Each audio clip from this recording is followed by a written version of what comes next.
बेंगलुरु के AI engineer Atul Subhash के मामले में रोजाना नए नए खुलासे हो रहे हैं। पुलिस की हत्या चढ़ी अतुल की पत्नी निकिता ने कोर्ट में अब अपने बयान दर्ज करवा दिए हैं।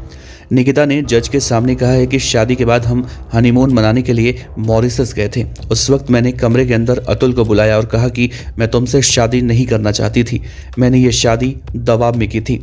इसके जवाब में जब अतुल सुभाष ने निकिता से पूछा कि जब तुम्हें शादी नहीं करनी थी तो मेरे साथ ऐसा क्यों किया, इस पर निकिता का जवाब था कि मेरे पिता को दिल की बीमारी थी, इसी वजह से परिवार वालों ने मुझ पर दबाव बनाया और आखिरकार मुझे तुमसे शादी करनी पड़ी। बेंगलुरु पुलिस ने अतुल सुभाष के मामले में मुकदमा दर्ज करते हुए प्रयागराज से सास और साले को गिरफ्तार किया था, जबकि पत्नी निकिता सिंघानिया को हरियाणा के गुरुग्राम से दबोचा था। इन तीनों को उसके बाद कोर्ट में पेश करके जेल भेज दिया गया। पुलिस निकिता को कोर्ट में लेकर आई, जहां उसने अपने बयान जज के सामने दर्ज करवाए हैं। निकिता ने अपने बयान में कहा है कि वो अतुल सुभाष से शादी नहीं करना चाहती थी। इसकी जानकारी उसने हनीमून के वक्त अपने पति अतुल को बता दी थी।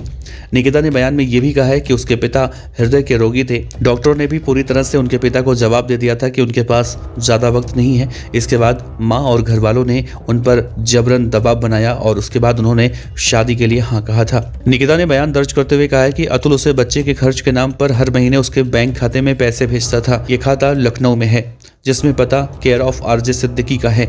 निकिता ने बयान में कहा है कि शादी के बाद वो दिल्ली से बेंगलुरु आ गई थी, जबकि अतुल वहां पर पहले से काम करता था। निकिता ने अपने बयान में ये भी कहा है कि शादी के कुछ दिनों बाद तक उसके और अतुल के संबंध ठीक थे।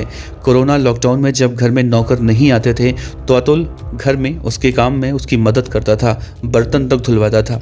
फिलहाल अतुल सुभाष जिस खाते में पैसे भेजते थे, जिसमें केयर ऑफ आरजे सिद्दीकी के नाम से पता दर्ज है, ऐसे में निकिता और उस शख्स को लेकर कई सवाल उठ रहे हैं कि निकिता के बयान के मुताबिक देखा जाए अतुल और उनका लखनऊ से कोई भी लेना देना नहीं है। ऐसे में निकिता के मुताबिक उन्होंने लखनऊ में अपने बेटे व्योम का जन्मदिन मनाया था, जिसका खर्चा अतुल ने दिया था।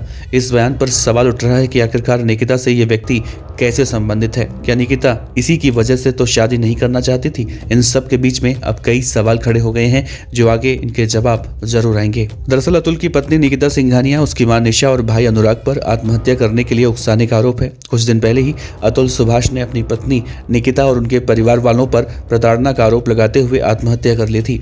अतुल ने आत्महत्या करने से पहले 90 मिनट का लंबा वीडियो बनाया था। साथ ही उन्होंने 24 पेज का सुसाइड नोट पे छोड़ा था, जिसमें उन्होंने अपने ऊपर हो रहे मानसिक अत्याचार का पूरा ब्यौरा दिया था।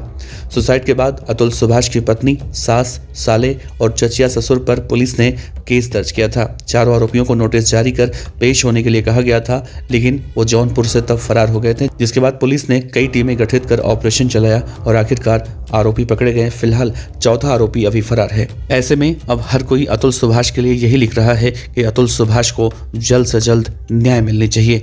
आप भी कमेंट बॉक्स में अतुल सुभाष के लिए इंसाफ की मांग कर सकते हैं। आपका बहुत बहुत शुक्रिया।